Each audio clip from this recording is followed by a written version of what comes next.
你嘅願望就係我嘅命令。呢一句說話咧，可以話係秘密 The Secret 呢套戲或者呢本書入面最能夠道出人同宇宙究竟係存在一種咩嘅關係咯。好多人咧一諗到向宇宙落訂單或者祈禱或者心想事成，佢第一樣嘢咧就會諗到我係咪誠心向個天祈求啦，甚至乎係乞求啦，希望個天可以實現佢嘅願望啊。咁但係你嘅願望就係我嘅命令，佢就道出咗人同個天嘅關係其實唔係一種由上而下嘅關係嚟嘅，唔係一個咧就好高高在上，一個咧就好卑微咯，反而咧就似一種合作嘅關係。你唔會吸引到你想要嘅任何嘢，你只會吸引到你係啲乜嘢。呢句說話咧就係講緊我哋向宇宙下訂單嘅正確方式咧，唔係講緊話你好大聲咁樣同個天講你要啲乜嘢，而係你究竟處於一個點樣嘅狀態，你有冇去成為到你想成為嘅嗰個人咯。咁然之後咧，外在物質實上咧就好似一塊鏡咁樣去反映翻你嘅能量狀態出嚟，就有啲似我哋企喺塊鏡面前，如果你見到鏡入面嘅自己係皺緊眉頭嘅話，無論你點樣好大聲喝塊鏡，叫你自己你同我依起棚牙笑啊，開心啲，寬容啲，唔好死老豆咁樣，無論你點樣鬧塊鏡都係冇用嘅，因為呢塊鏡只係無條件咁樣，亦都唔帶任何 judgment 咁樣去反映翻你而家嘅表情出嚟啫嘛。我哋唯一可以改變到鏡入面嗰個自己嘅嗰個表情嘅方法係得一個㗎咋，就係你自己要先放鬆，然後笑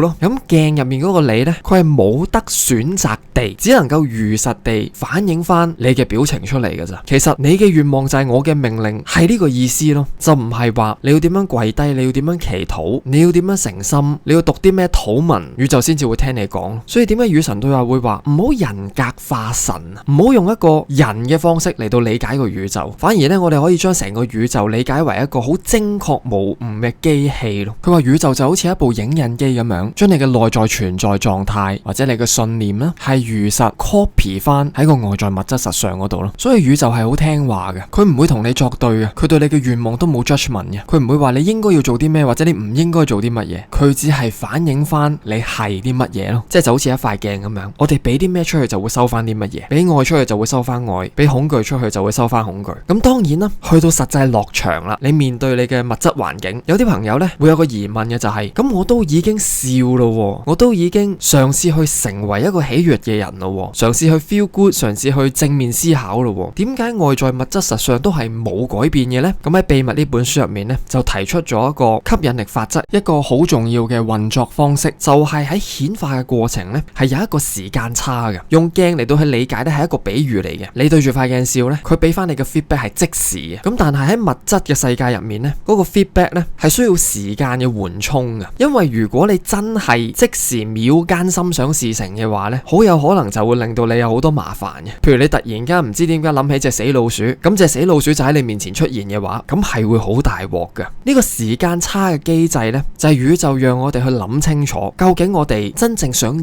嘅嘢係啲乜嘢咯。所以即使你內在已經改變咗，暫時未見到外在有改變都好啊，唔好覺得自己好似做錯啲咩咁樣。我哋唯一要做嘅呢，就係繼續保持正面咯。然之後經過咗呢個時間差之後呢，物質實上就會反映翻你個狀態出嚟噶啦。即係等於如果一個人食咗30年煙生咗肺癌，佢唔會戒煙戒咗2日呢，個腫瘤就會即刻消失咗嘅。要恢復健康呢，都係需要時間咯。咁樣講可唔可以話戒煙冇用呢？梗係唔係啦。要做嘅嘢就係繼續堅持唔好食煙咯，去建立翻一個健康嘅生活習慣咯。唔好 feel 到煙癮起嘅時候，或者暫時個身體狀況未有大幅度改善嘅時候就放棄，咁樣呢就會前功盡廢噶啦。我哋嘅能量，我哋嘅注意力呢，就好似我哋手上一張選票咁樣嘅，我哋無時無刻每一分鐘都喺度投緊票嘅。咁而你手上呢一票呢，基本上只係得2個選擇噶咋，一係就係投俾正面嘅嘢，唔係就係負面嘅嘢咯。又或者用能量嘅層面嚟講嘅話，就係屬於愛嘅嘢，定還是係恐懼嘅嘢呢？選擇權呢係操之在你手嘅。咁可能有啲朋友呢喺呢個位度就有一個疑問啊，我明明都係想顯化正面嘅嘢嘅，我唔想要啲負面嘅嘢嘅，點解都仲係會有咁多負面嘅嘢喺我身邊呢？呢啲嘢其實會唔會唔係我顯化出嚟噶？咁喺秘密呢一本書入面呢，亦都好清楚指出，其實如果我哋真係理解成個吸引力法則嘅運作機制嘅話呢，就會明白到喺你生活當中好嘅事物係你顯化出嚟嘅，同一時間唔好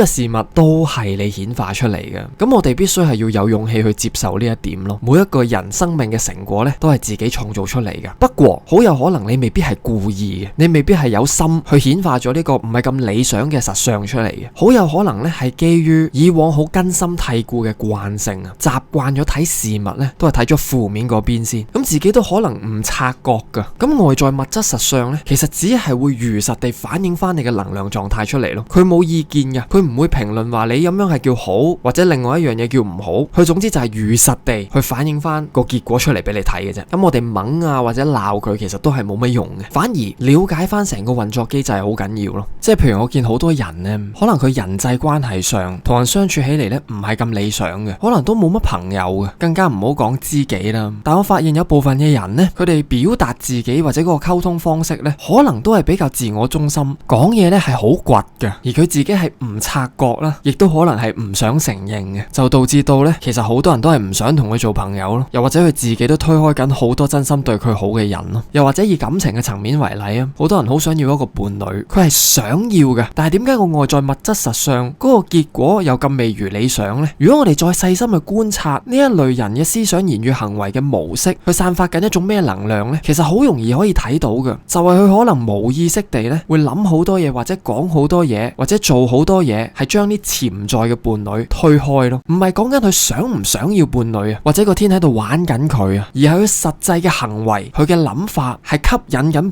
侶啊，定還是係推開緊伴侶呢？就會造成一個好實實在在嘅結果咯。個結果咧係唔會同你做戲嘅，佢只係一塊鏡嚟嘅咋。咁而當有一啲負面嘅事情發生咗喺我哋身上嘅時候呢，我哋要做嘅嘢呢，就唔係喺度怪自己啊，或者抌心口，點解會咁樣啊？有冇搞錯啊？反而係我哋點樣去用一個正面嘅方式去回應翻件事咯，就唔係純粹喺度發洩情緒咯，或者抱怨指責咯。咁當見到啲唔如意或者唔愉快嘅事件出現嘅時候，同樣我哋手上都係有兩票嘅啫嘛，一係繼續去關注佢，一係就轉身走咯，轉移我哋嘅注意力放翻喺啲我哋想要嘅嘢，我哋中意嘅嘢身上咯。因為我哋嘅注意力放喺邊度，嗰個地方就會被放大噶啦。繼續轉落個問題嗰度呢，亦都係冇乜意思。咁所以喺呢個位入邊呢，亦都係帶出咗另外一個重點啊，就係如果用吸引力法則嘅方式嚟到理解呢個世界嘅話呢，重點唔係所謂點樣解決個問題咯，而係點樣花多啲心機去讓自己 feel good 啊，讓自己嘅狀態能量提升起嚟咯，正面起嚟咯。咁反而呢，你喺一個高能量嘅狀態底下呢，嗰個解決問題嘅方法呢，自然就會出現嘅啦。你亦都唔需要刻意去諗出嚟或者去揾出嚟嘅，成件事係會好自然嘅。所以當我哋因為一啲問題煩惱緊嘅時候呢，可以俾自己抽離一下先，將你嘅注意力放喺啲你中意嘅身上，然後先去再面對翻個問題咯。可能可以係散個步，可能可以係聽首歌，可能可以係睇本書，可能可以只係簡單深呼吸，做個瑜伽，做個冥想，或者食啲嘢，俾自己唞夠啦，個狀態翻嚟嘅時候呢，你再去睇翻嗰件事呢，可能就會容易好多噶啦，或者就係你根本都唔再將佢當係一回事咯。咁呢個可以話係一個我哋思考嘅方向嘅問題